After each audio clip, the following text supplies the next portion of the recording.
And we are back on with Cleopatra. The time is 9:35. And listen, guys, you hear the music, and that's how I feel about him.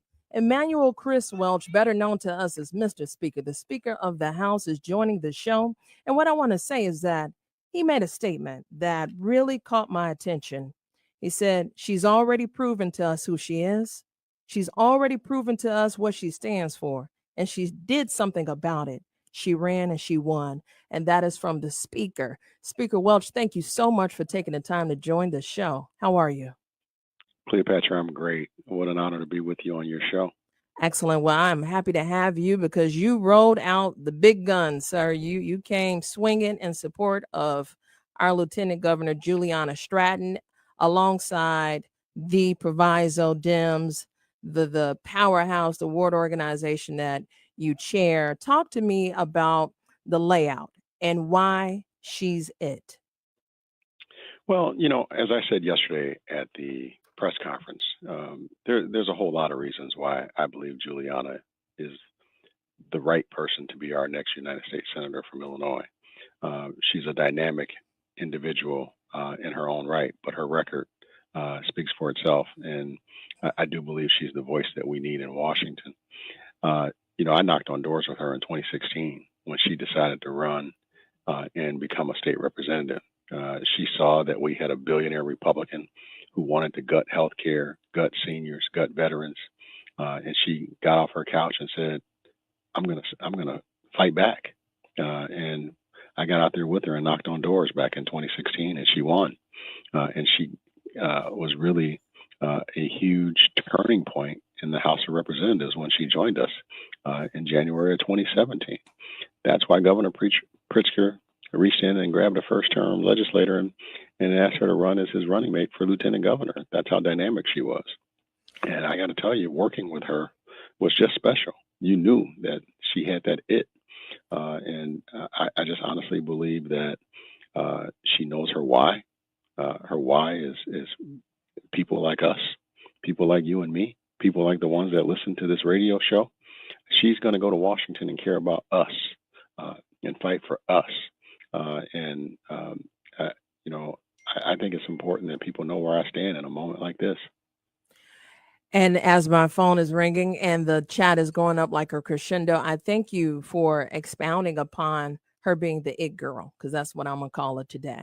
And with that being said, you'll get pushback, and you're no stranger to it. You are the Speaker of the House, and the question begs, how does she stand out as her running mate is a billionaire? Like, how does she differentiate between the two, especially in a crowded field that's kind of growing, but with the support of you and others?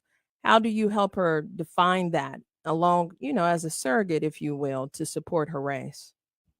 Well, I think her record speaks for itself. As a legislator, she fought for regular, everyday people, the issues that she got behind, the coalitions that she was able to build as a legislator. As lieutenant governor, I think she's done a very good job standing on her own as Juliana Stratton. She travels this state by herself a lot, and people are judging her based on who she is, or they should be. They certainly should be looking at this Black woman based on who she is. And if they do that, I got to tell you, they're going to see what I see. They're going to see a person who already fought a billionaire Republican who had an agenda that was anti-working class people and won. And she can go to Washington and do that again. And I certainly believe she won't back down. She won't be a shrinking violet. And I believe not only will she be the voice of everyone in Illinois, but she'd be a powerful voice across the country. And we receive that. Now that I have Mr. Speaker, I want to talk to you.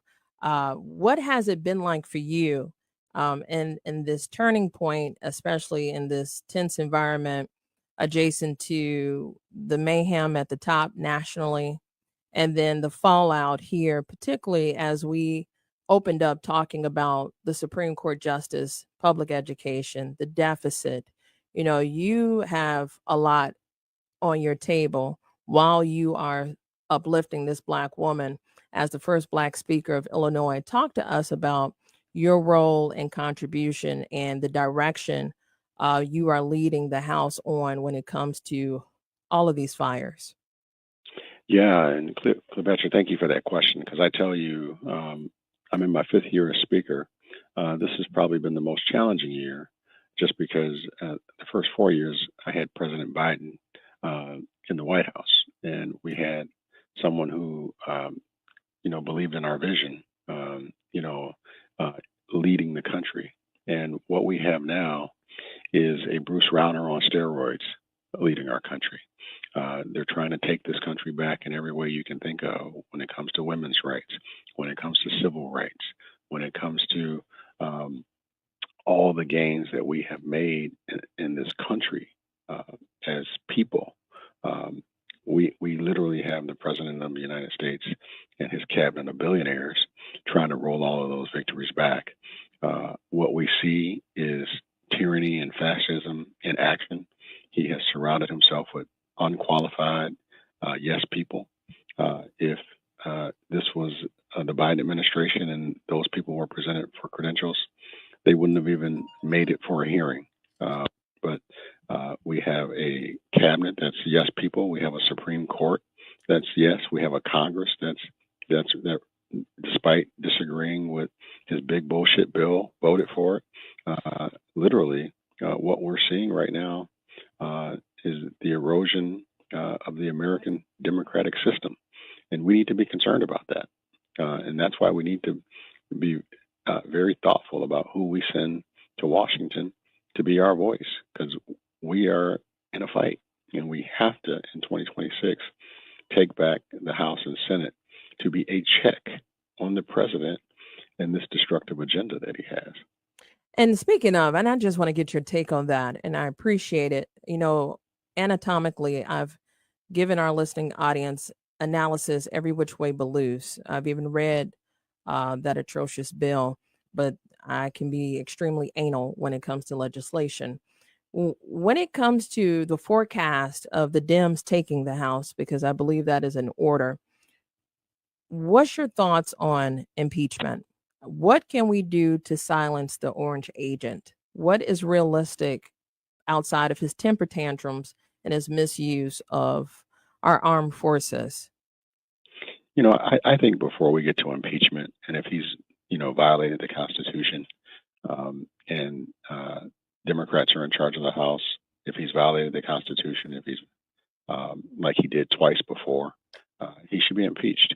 But I think well before we get there, we need to be in charge of the House and hopefully the Senate, so that we can stop this destructive agenda.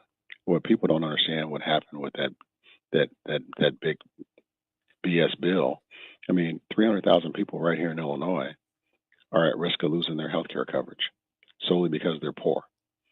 Over 90 nursing homes and 9 rural hospitals face closure. Those are in poor communities. More than 360,000 Illinoisans are going to struggle for food and nutritional assistance just because they're poor. What we have is a billionaire Republican who has a billionaire cabinet that pushed through the largest budget ever, driving up the budget deficit, and all to give tax cuts to his wealthy billionaire friends. That's what we need to focus on first and foremost. So you're saying get the house in order. And we've analyzed that day by day, brick by brick. I've literally built a house that the people can live in because they done stole the people's house temporarily. But even in saying that, Speaker, and there are some non-believers that don't believe fat meat greasy. And in saying that, my mother said if they can't hear, they'll feel. But I continue to push the truth and propel it to make believers, because in the event we fall short of the glory and we don't take back the House and we don't take back the Senate, this would be the longest 4 years of our lives. And it would be devastating, right? Because he's only been there 7 months, 6.5 months. Correct. And it feels like it's been 6.5 years. It's been a lifetime. And the travesty. So your proposal is clear. Get the House in order. If he steps out of line, then we'll handle that accordingly. But as I was just talking about The guy that's in charge of FEMA, no national or natural disaster experience. It's an absolute joke. When we're talking about Linda McMahon in Chicago, Speaker, we have a $600+ million deficit. I mean, 1,400 people were laid off, and they are celebrating the destruction of public education. On your end, what is the state prepared to do to support this? Because clearly Trump is applying pressure on the states to pick up the bill. Yeah, Cleopatra, here's what we did in Springfield before we adjourned May 31st. We passed our 7th balanced budget in a row, a balanced budget that fully funds education in the state of Illinois and, takes care of our seniors, takes care of our most vulnerable. It was a budget that was responsible and compassionate. But there's only so much we can do as a state.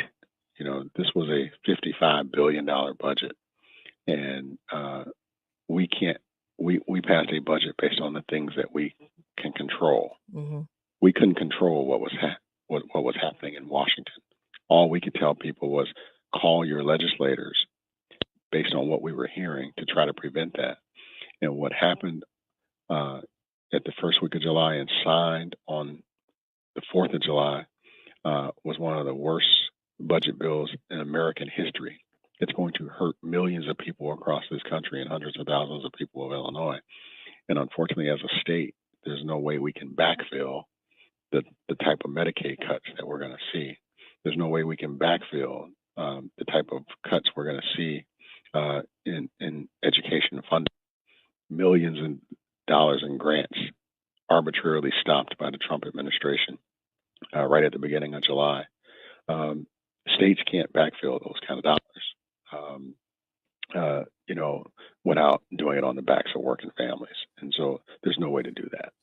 Well, one thing I do want to recognize is a segue connecting this full circle as to why Lt Governor Stratton is the it girl, not only in your eyes, but those that joined in support of her through the Proviso Dems organization, is her understanding of the compassion. You use that word, and I appreciate it, of the moral compass of a budget.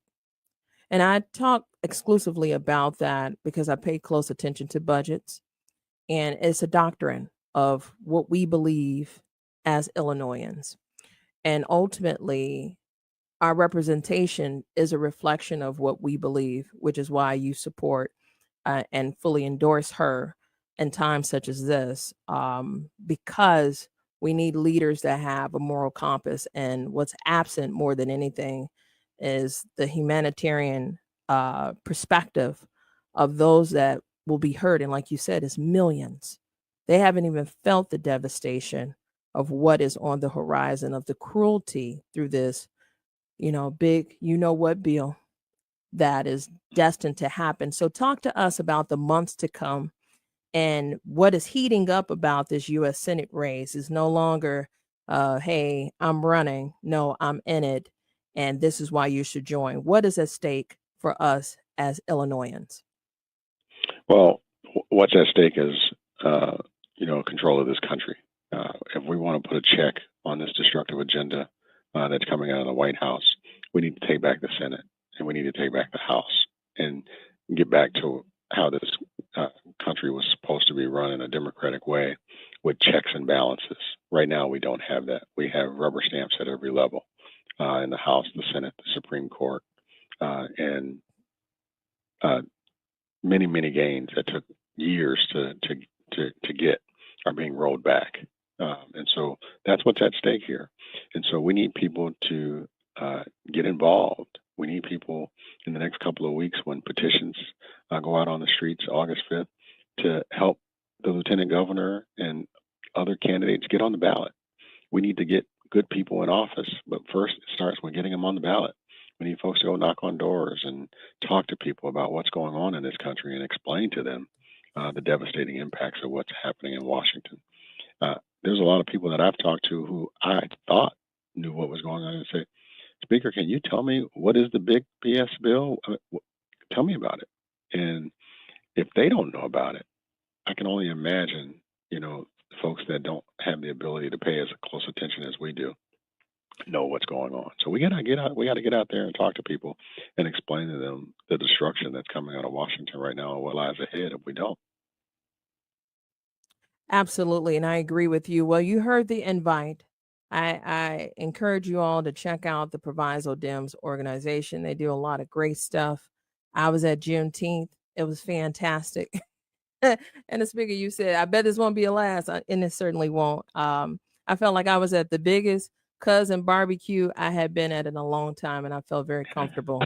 And I mean that in all sincerity. And Well, bring I your come show from out the there West next year and Side, do it. so Do next it time I live. bring my chair, the children, I'm gonna let them just run roll, and then you're gonna be like, "Come get these kids." No, no, no, they're good. But no, I appreciate it. I look forward to the opportunity where the listening audience, they're demanding to hear from. Now they want to hear from Lieutenant Governor. So we appreciate you just coming by to give that seal of approval as to why and to let us know all the work that you've championed for. And I'm going to let you get back to work because, it never stops for you, sir. Hey, Cleopatra, thank you so much. And yes, WVON, Juliana Stratton is the it girl. All right. You heard it here. I'll be back after this break, and Speaker, get back to work.